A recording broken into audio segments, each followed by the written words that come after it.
Once you change one thing, your mindset, you can attack everything.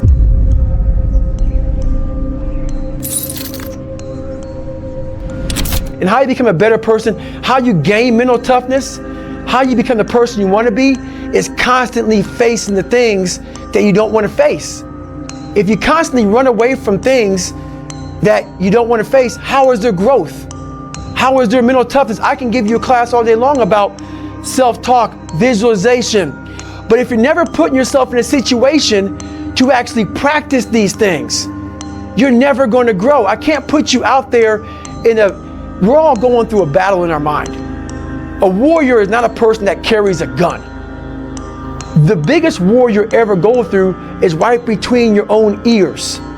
It's in your mind. We're all going through a war in our mind, and we have to callous our mind to fight that war and to win that war. I call it the cookie jar. You have to remind yourself. We all have a story. All of us have gone through very hard times. But when we're in a hard time, our mind has a way of forgetting what all we've overcome. I have a way of taking 1 second when I want to quit and saying, okay, you endured this. So I look at my life and how I came up as the ultimate training ground. Versus most people look at it as, why? Woe is me. God, why? Right, exactly. Why? Right. I had to flip this upside down and say, hang on a second. God was training me to be one of the baddest men on the planet Earth. Absolutely right. That's how this was my journey. Those things beat me, but they didn't kill me. And I was able to work around them and figure out ways through it. So when I was in the worst time of my life in Hell Week, I looked at everybody and said, I'm the most trained person here. Well, that's the truth. I've gone through more mental torture than any of you all can even fathom. So I'm looking at the baddest people on the planet. I'm looking at them like this. I started looking at verses like, I don't belong here, versus like, I might be the baddest person to ever come here. If you pan it down here, you see it's about 3 o'clock in the morning and there's not a car or a person in sight. If you pan over here, it's the same thing. Not a car or a person in sight.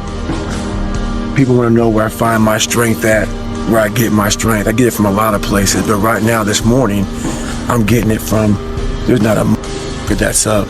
There's not a car, there's not a person. Everybody's in their bed, sleep, dreading that it's a Monday, hate it's a Monday, and I'm loving it.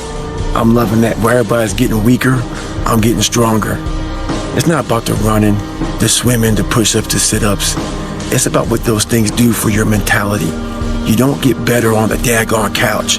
You get better by coming out here and getting the after it every daggone day. Stay hard. It's funny, man. People want to know how I'm always motivated. It's the unseen work, which you just said is a true statement. Those are false dopamine hits that people are giving you, man. There's no belief in that. These are team work dopamine. Like, I'm out running at 2 o'clock in the morning, 1 o'clock in the morning, in the gym, long sessions by myself. That's real. How I'm able to just extract dopamine, the good dopamine whenever I want. Man, I've trained 99% of my life alone. No one pat me on the back. I did all of the work alone. And while I'm still hard on myself, I know what I did. So whenever times get bad for me, people, all this, who's gonna carry the boats and luck? That's real. I hate that people know me for that guy, because that guy is not every day. Like, when they see me, they want that energy. That's not me every day.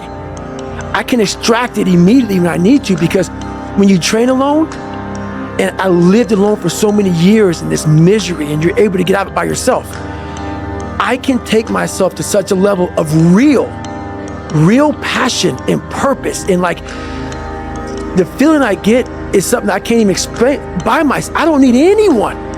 That's why people come to me to motivate them. No one can motivate me.